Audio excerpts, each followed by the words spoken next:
El día de hoy nos corresponde ingresar a ver el tema número 8, que está relacionado a lo que son los conflictos de trabajo.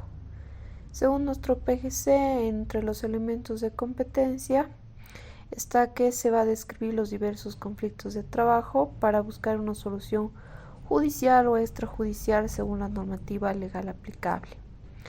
¿Cuál va a ser nuestro contenido temático? Vamos a ingresar a ver lo que son las clases de conflictos, lo que es el conflicto individual de trabajo, el conflicto colectivo de trabajo, la conciliación, las clases de conciliación, la conciliación intraprocesal, la conciliación prejudicial, la intraprocesal. Vamos a entrar a ver lo que es la conciliación para la apertura de prueba, conciliación administrativa, cuál es el procedimiento de conciliación en materia laboral, qué son las juntas de conciliación, qué es el proceso arbitral, la conformación del tribunal arbitral, la apertura del término de prueba dentro de lo que es un proceso arbitral, la emisión de lo que es el laudo arbitral. Vamos a ingresar también a ver lo que es la huelga, el concepto de huelga, sus requisitos, características y lo propio con respecto al llamado lockout, que es el paro del empleador, ¿no? En relación a conceptos, requisitos y características, ¿no? Eso sería en cuanto al contenido temático. Entre nuestros indicadores, ustedes como estudiantes, al finalizar este tema tendrían que estar capacitados ya sea para presentar un informe o un control de lectura, un análisis crítico y creativo en relación al tema que vamos a tocar el día de hoy. En ese sentido debemos ingresar ya a definir qué es un conflicto de trabajo. En primer lugar debemos entender que los conflictos de trabajo van a obviamente nacer o surgir de las relaciones de trabajo o de las relaciones contractuales laborales, ¿no? Y estos pueden ser de carácter individual o colectivo, ¿no? Van a nacer por una contraposición de intereses, ¿no? Obedece a diferentes causas. Pueden estar relacionadas a reivindicación de derechos, a exigencia de cumplimiento de derechos o garantías de índole laboral, ¿no? Entonces siempre se tiene que entender que estos conflictos laborales van a nacer o van a existir como consecuencia de una relación obrero-patronal. La Ley General de Trabajo anteriormente, a partir de su artículo 105, regulaba lo que eran los conflictos de trabajo. Posteriormente esto ha sido derogado por la Ley 1770, misma que a partir de sus artículos 149 y siguientes empieza a regular los conflictos de trabajo. Ahora, ¿cómo vamos a definir lo que es un conflicto de trabajo? Vamos a tomar en cuenta la definición que nos ha otorgado Cabanelas y nos dice que los conflictos de trabajo van a ser toda aquella aparición ocasional de pretensiones o actitudes entre el patrón o varios patrones o de uno o más trabajadores a su servicio siempre que se originen en el trabajo, ¿no? Entre ejemplos de este tipo de conflictos puede ser el analizar un incremento salarial, ¿no? Cómo pagar mensualmente un bono en específico, ¿no? Y otros derechos que pueden ser que hayan sido o incumplidos por la parte empleadora o que se busque su reivindicación, que puedan generar algún punto de conflictividad, ¿no? Entonces, bajo ese sentido es que se generan los llamados conflictos de trabajo. Como les iba adelantando un poco antes, un conflicto de trabajo va a ser esa contraposición que puede ser de índole individual o colectiva, ¿ya? Entonces, cuando estamos hablando de un conflicto de índole individual, vamos a entenderlo como aquella discrepancia que va a existir entre la parte empleadora o el empresario con un trabajador, ¿no? Y esto puede ser sobre la existencia, ejecución, interpretación o extinción de un contrato de trabajo, un derecho laboral, ¿no? Se puede dar en todo esto en relación a ese vínculo laboral. Tenemos que entenderlo entonces que este conflicto es entre el empleador y un trabajador. Cuando estamos hablando de un conflicto colectivo, lo vamos a entender como aquel que se produce entre un grupo de trabajadores con una parte empleadora, ¿no? Es decir, se va a producir por una discusión, ya sea generalmente sobre derechos de trabajo, ¿no? Por ejemplo, incrementos salariales, la negativa del empleador a cumplir un determinado derecho, ¿no? O se puede incluso dar por acumulación de distintos conflictos individuales o particulares que se está dando con la parte empleadora, en la cual se van a unir todos esos conflictos para generarse un único conflicto de carácter colectivo, en el cual se busque resolver esta conflictividad con estos trabajadores. Asimismo, tenemos que entender que este conflicto colectivo puede o no llegar a afectar la totalidad de los trabajadores, ¿no? Puede ser que se dé, como puede ser que no. Ahora, estos conflictos colectivos van a llegar a ser resueltos ya sea por la vía administrativa o por la vía judicial. En la vía administrativa se van a dar lo que son los medios alternativos de solución de conflictos, entre los que en materia laboral, de acuerdo a nuestro actual ordenamiento jurídico, en primer lugar vamos a tener lo que es la conciliación y también lo que es el arbitraje. ¿Cuál va a ser la finalidad de lo que es la conciliación? La conciliación tiene por finalidad buscar que se llegue a una avenencia. ¿Qué quiere decir eso? Que se llegue a un acuerdo de manera recíproca por ambas partes que esté destinado a resolver el conflicto. Ya, pero va a ser con la intervención de un tercero, en este caso denominado conciliador. El conciliador como tal no resuelve el conflicto, sino que propone herramientas a las partes para que éstas negocien y lleguen a acordar una solución de un problema, ¿no? Se puede utilizar antes de que el conflicto se exteriorice en mayor repercusión, como una huelga, el cierre de una empresa, ¿no? Es decir, se busca como un tratado de paz entre las partes, ¿no? Y cuando este fracasa, se puede recurrir ya a otros medios alternativos de solución de conflictos, ¿no? En este caso, se puede acudir al Ministerio de Trabajo, Empleo y Previsión Social, que mediante la intervención de un inspector de trabajo se pueda resolver el conflicto mediante lo que es la mediación, ¿no? Entonces, esta conciliación va a buscar resolver esta conflictividad, ¿ya? Ahora, ¿qué clases de conciliación se están reconociendo de acuerdo a la doctrina? Existe una conciliación prejudicial y una conciliación judicial.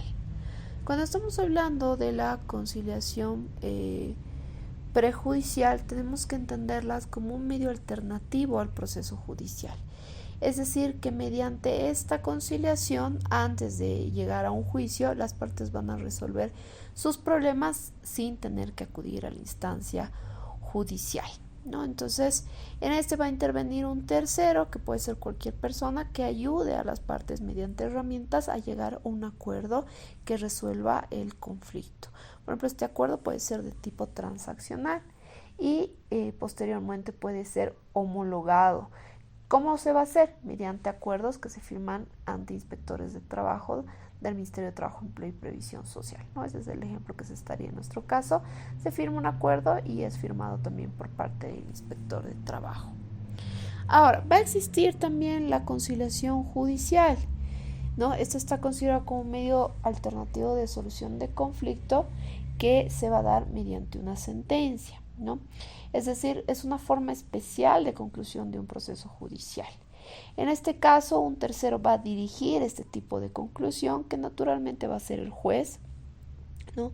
Y que va a proponer a las partes un arreglo, el cual, frente a la aceptación de las partes, va a ser homologado y convalidado ¿no? Otorgando eficacia de cosa juzgada dentro del marco de la legalidad, ¿no? En este caso, por ejemplo, en procedimiento civil se da este aspecto.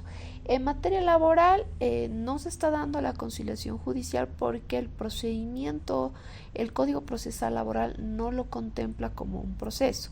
La conciliación siempre se da en instancia administrativa y de manera prejudicial, ¿no? Entonces, es decir, anterior a un proceso judicial es que estaría dando la conciliación de índole laboral. Ahora, ¿cómo se va a dar el tema de este procedimiento de conciliación? En primer lugar, se tiene que dar previamente, frente a la existencia del conflicto, lo denominado pliego de peticiones o petitorios, ¿ya? Estos va a ser un documento en el cual los trabajadores van a plasmar el conjunto de peticiones que tienen respecto a la reivindicación o exigencia de cumplimiento de determinados derechos. El pliego de peticiones o petitorio va a ser de tipo económico con el único fin de alcanzar mejores condiciones de vida o de trabajo, ¿no? ¿Qué tiene que contener un pliego de peticiones? Va a contener la fecha, la especificación de las peticiones, el personal al cual está afectando, nombres de los delegados que representan al personal y la firma de estos, ¿no?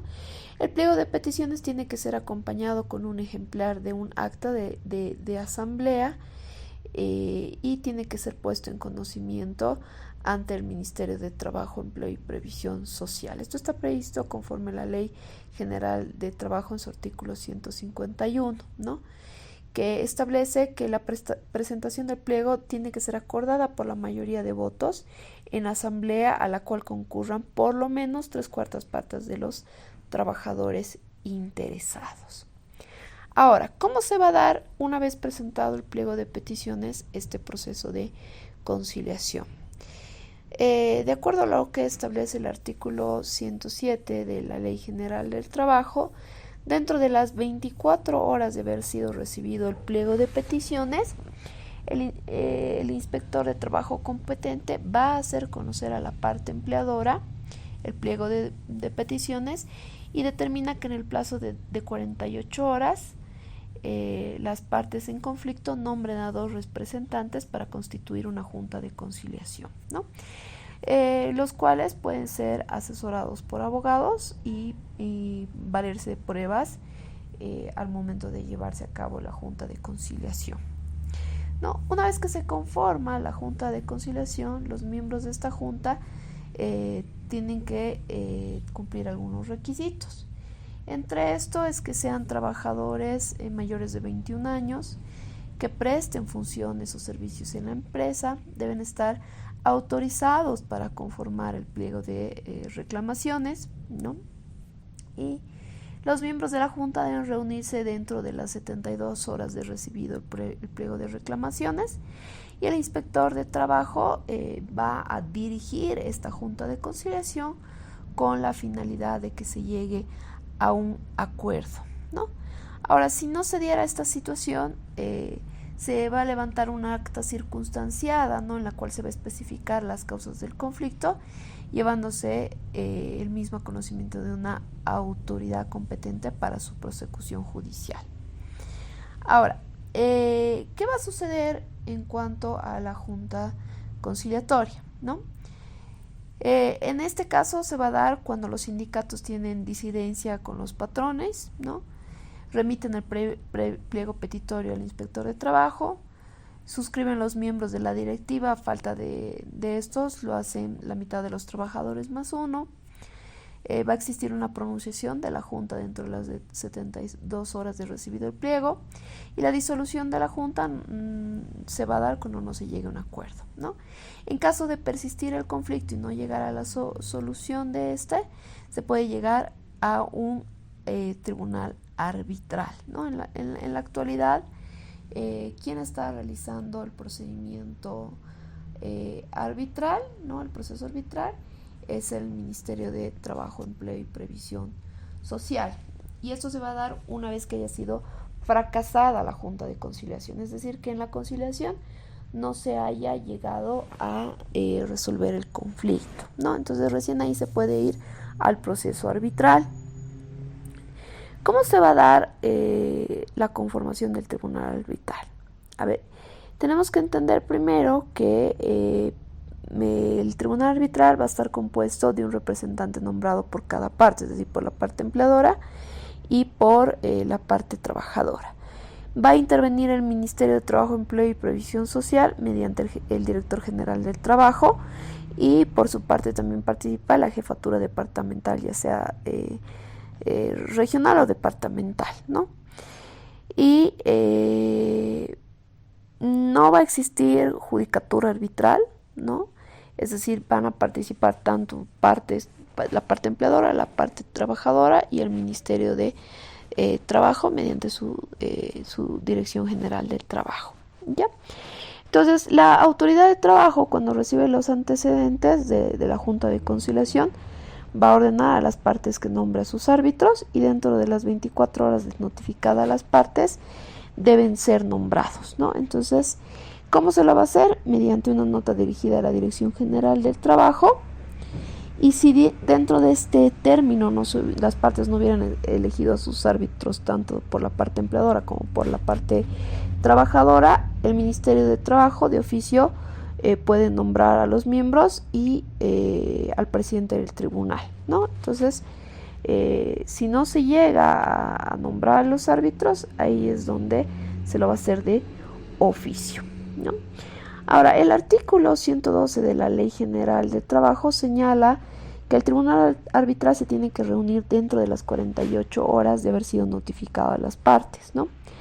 Posteriormente se los va a convocar para comparecer, se va a escuchar planteamientos, puntos de vista sobre el conflicto, porque no se ha llegado a resolver en la vía conciliatoria, ¿no? Y sobre la base de lo que se exponga sobre el conflicto, pruebas que se presenten, etcétera, se va a redactar un acta correspondiente en relación a cumplimiento, ¿no? Si es que se llega a un acuerdo en la vía arbitral. Si no es posible llegar a este acuerdo, el tribunal arbitral va a abrir un término probatorio de 7 días comunes a ambas partes, y que va a computarse desde la última notificación. Dentro de este término tienen que presentarse todas las pruebas que se evidencien, puntos de vista, ¿no? Hacer conocer qué derechos se han vulnerado, qué derechos se están exigiendo y por qué. Y una vez que se han presentado todos estos elementos probatorios, dentro de los 15 días de fenecido el término de prueba, el tribunal arbitral va a dictar el laudo arbitral, ¿ya? Este laudo arbitral se va a realizar con 2 votos uniformes, ¿no?, que son necesarios para dictar el fallo, y se va a hacer con la participación imprescindible de 3 miembros del tribunal arbitral, y una vez que se pronuncian, se tiene que notificar a las partes con el laudo arbitral. El laudo arbitral es de cumplimiento obligatorio por las partes, ¿no? No tiene recurso ulterior, es decir, que no hay ningún recurso que pueda modificar un laudo arbitral, y es de cumplimiento obligatorio. Ahora, hay que entender que los laudos arbitrales son fallos que tienen calidad de sentencias ejecutoriadas, ¿no? Es decir, que no son susceptibles de impugnación, no hay recurso ulterior y es inapelable en ese caso. Y cuando no se ha llegado a cumplir con lo que ha establecido el laudo arbitral, los trabajadores pueden declararse ya sea en huelga, o en el caso de los empleadores pueden declararse en lockout. Ya para los trabajadores es la huelga y para los empleadores es lockout. En sí, la huelga o el lockout es ya la cúspide del conflicto. Al no haber podido resolverse ni en la instancia conciliatoria el conflicto ni en la instancia arbitral, ya se puede ir a la huelga. Ahora, ¿qué es la huelga? La huelga va a ser aquella suspensión pacífica de las labores por parte de los trabajadores, ya, una vez que se ha agotado el procedimiento legal con el fin de reconocer y hacer el reconocimiento de ciertas pretensiones o demandas, ¿no? Y al no haber llegado a resolver estas en las instancias que permite la ley, los trabajadores pueden suspender pacíficamente las labores, y haciendo que con esta actitud se obligue a renegociar el pliego de peticiones, ¿no? Es decir, que la huelga tiene la finalidad de resolver finalmente el conflicto con estas medidas que se van a asumir por parte de los trabajadores. Ahora, tiene que ser un acto pacífico. Caso contrario, cualquier acto que sea hostil, violento, que llegue a dañar personas, propiedad, estaría incurriendo dentro de sanciones de índole penal, ¿no? Es decir, se pueden aplicar sanciones de índole penal cuando estamos hablando de una situación en la cual se esté generando daño a la propiedad privada o a otras personas, ¿no? Entonces, sobre esto, la huelga tiene que ser declarada legal. Esto se va a hacer mediante el Ministerio de Trabajo, Empleo y Previsión Social. ¿Cuál es el procedimiento? ¿No? Se hace conocer que se está entrando en huelga una vez que hayan fracasado las negociaciones, ¿ya? Y el Ministerio de Trabajo, Empleo y Previsión Social manda un inspector de trabajo que verifique si se estaría frente a una huelga ilegal o no. Y si se llega a determinar que realmente se ha cumplido el procedimiento, es decir, se ha fracasado en la conciliación y en el arbitraje, y si se ve que son actos de manera pacífica, se llega a determinar que estaríamos frente a una huelga de carácter legal y por lo tanto no correspondería, por ejemplo, sanciones a los trabajadores, como ser el no pago por haber suspendido las labores, ¿no? Entonces, ¿quién tiene la facultad de declaratoria legal de huelga? Es el Ministerio de Trabajo, Empleo y Previsión Social, ¿no? Entonces, como les decía, esta huelga tiene como finalidad resolver finalmente el conflicto de trabajo. Puede ser que lo resuelva, como puede ser que no lo resuelva.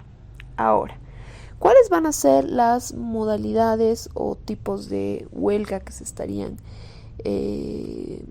viendo dentro de lo que es el tema laboral, ¿no? Se tiene que entender que existen huelgas ya sea de hambre, de brazos caídos, incluso se está usando la crucifixión, la costura de boca u otros, ¿no? Que suelen utilizar rara vez los trabajadores cuando el conflicto se llega a agudizar, ¿no? Entonces, si se puede dar esta situación un poco más violenta, incluso se puede utilizar la fuerza pública para que no se dé continuidad a ese tipo de huelga. Ahora, existe una clasificación de acuerdo a la doctrina que define que la huelga se puede dar por finalidad, es decir, lo van a realizar los profesionales, la clase social o por solidaridad. Por su significado jurídico puede ser huelga legal, ilegal, legítimo o ilegítima. Por su carácter, que puede ser directo, indirecto u ofensivo, o por su extensión, que pueden ser defensivos, locales, regionales, nacionales e internacionales, ¿no? Ahora, si estamos hablando de una huelga, por ejemplo, de brazos caídos, ¿qué significa esto? Que va a haber una paralización de trabajo. Si estamos hablando de una huelga de solidaridad, es también denominada indirecta, que es que un gremio se va a unir a una determinada huelga en apoyo a este grupo que está en la huelga con la finalidad de que se logre sus demandas o peticiones. La huelga de hambre va a ser una decisión individual o colectiva en la cual ya sea un grupo de personas o una persona optan por dejar de comer por un tiempo determinado o indefinido. Es decir, hay una abstención total o parcial de ingerir alimentos cuando existe este tipo de huelga. Y cuando hay una huelga general es aquella medida que se va a dar de manera generalizada por un grupo de trabajadores cuyo objeto es reivindicar mejoras, condiciones de trabajo, sociales y otras en general. La huelga legal es aquella que ha sido declarada legal por parte del Ministerio de Trabajo, Empleo y Previsión Social. La huelga ilegal es aquella que no ha cumplido con el procedimiento y que es declarada en sí como huelga ilegal. Entre las sanciones que se puede dar está el tema de el no pago de salarios en relación a los días que se ha parado de trabajar. También puede estar sanciones de índole penal por incurrir en delitos, por ejemplo, delitos en contra de la libertad de trabajo, que estarían tipificados por el Código Penal a partir de su artículo 303 a su artículo 307, ¿no? Entre los que tenemos atentados contra la libertad de trabajo, monopolio de trabajo, conducta culposa, violencia o amenazas por obreros o empleados, coacciones por parte del empleador, empresario o el empleado, ¿no? Entonces, estas son acciones que pueden llegar a ser sancionadas con respecto a lo que es el conflicto de trabajo, y acciones que no se estarían encuadrando dentro de lo que es una huelga legal, ni dentro de lo que es lo establecido por la norma legal.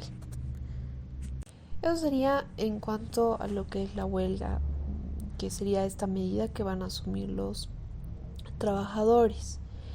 En el caso de los empleadores, también tienen medidas en caso de que existan conflictos.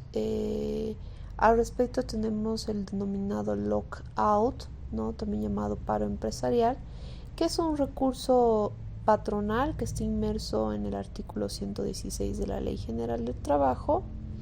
Este recurso va a facultar a los empleadores, ¿no? Cuando las disposiciones del laudo arbitral, por ejemplo, sean contrarias a sus intereses, o estos deciden cerrar el centro laboral afectado en relación a acciones que estarían yendo en contra de sus intereses, ¿no? Entonces, prácticamente este lockout es el paro patronal, ¿no? Que va a ser ese cese de actividades determinadas por la parte empleadora, ¿no? Y en este caso, para que no sea de carácter ilegal, la parte empleadora tiene que comunicar por escrito al Ministerio de Trabajo, Empleo y Previsión Social, específicamente a la Inspectoría de Trabajo, que van a proceder al paro empresarial en relación a ¿qué? A una fundamentación de razones, ¿no? Que generen esa determinación o esa adopción de recurso legal, ¿no? Que va a implicar prácticamente la clausura del lugar de trabajo, y también tienen que hacer conocer al Ministerio de Trabajo una lista, ¿no? De los trabajadores que estarían quedando cesante en cuanto a sus funciones, ¿no? Entonces ya el Ministerio de Trabajo, Empleo y Previsión Social va a ser la instancia competente para poder determinar si esta medida es de índole legal o es una medida de índole susceptible de observación, ¿no? O que estaría vulnerando los derechos de los trabajadores o las garantías de los trabajadores, ¿no? Básicamente, entonces, eso sería lo relacionado con nuestro tema 8 y lo que son los conflictos laborales. Estaríamos concluyendo acá el tema 8, y bueno, voy a estar atenta a cualquiera de sus observaciones, comentarios o consultas con respecto al tema abarcado. Muchísimas gracias.